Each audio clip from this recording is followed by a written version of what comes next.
How did you find America? Fell out to Greenland. Has success changed your life? Yes. I'd like to keep Britain tidy. Are you a mod or a rocker? No, I'm a mocker. Have you any hobbies?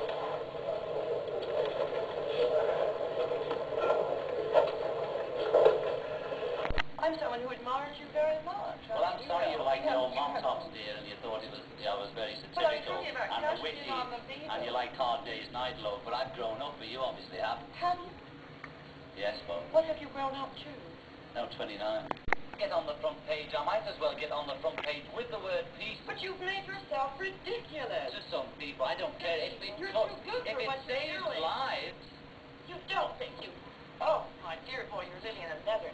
Well, you talk to You the... don't think you've saved a single life. Listen, will you tell me, what were they singing at the moratorium? I mean, the moratorium is throughout the The one nation. here, the recent big one, and the singing Give Peace a Chance, you know. A song of yours, Well, yes, and it was written specifically for them. So they sang one of your songs. Well, Great song, sure, but is that all you can say about that? The moratorium? You were saying that in America they're so serious about the protest movement. Yes, they are. But they were so flippant that they were singing a happy-go-lucky song, which happens to be one I wrote.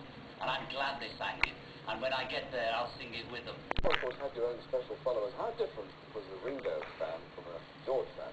I had the mothers. The mothers and the children always have. George had the mystics, John had the, the intellectual college attitude. Paul had the teenies.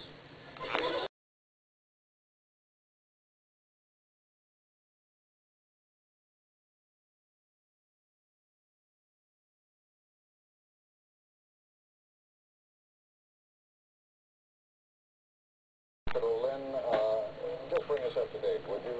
What happened? How did it happen? Under what circumstances did John Lennon die? Apparently, Ted, it happened around 10 o'clock this evening. John Lennon and his wife, Yoko Ono, I'm told were returning from a recording session or somewhere else in a limousine, got out of a limousine to their apartment at the Dakota, where they were shot by a man who has been described, as you have said, by the police as deranged or a kook or something like that. Immediately, John Lennon was brought right here to Roosevelt Hospital. This is only about 13 blocks away from his apartment, so it didn't take too long to get him here. According to Dr. Stephen Loon, who's the director of emergency room services here, he just gave us a briefing. He said that Lennon was brought here this evening shortly before 11 p.m. He was dead on arrival. There were extensive resuscitation efforts that were made, but none of them did any good. There were transfusions that were attempted. None of them were able to save his life. He apparently had multiple wounds in his chest. The doctor said there were 7 wounds, but he could not tell exactly how many bullet shots that meant. He knew that it was a gun, but he couldn't say what kind of gun, nor could he say how close the shots had been fired, nor whether they were from the front or from the rear. He said there were signs of injuries of the major blood vessel in his chest, and that is clearly what he died from.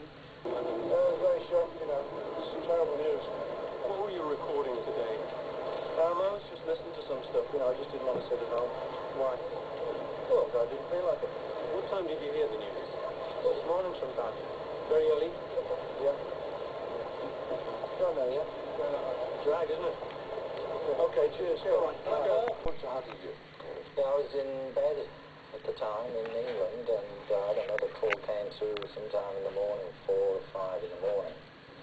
I didn't take the call. Olivia took the call, and she said, John's been shot. And I thought, oh, how bad is it? I just thought maybe a flesh wound or something like that.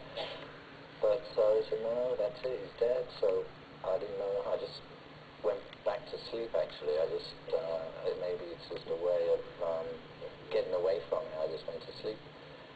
And then waited to see, what it said the next morning. And he was still dead the next morning, unfortunately. I was stunned on the day, and I was still... Shocked and stunned.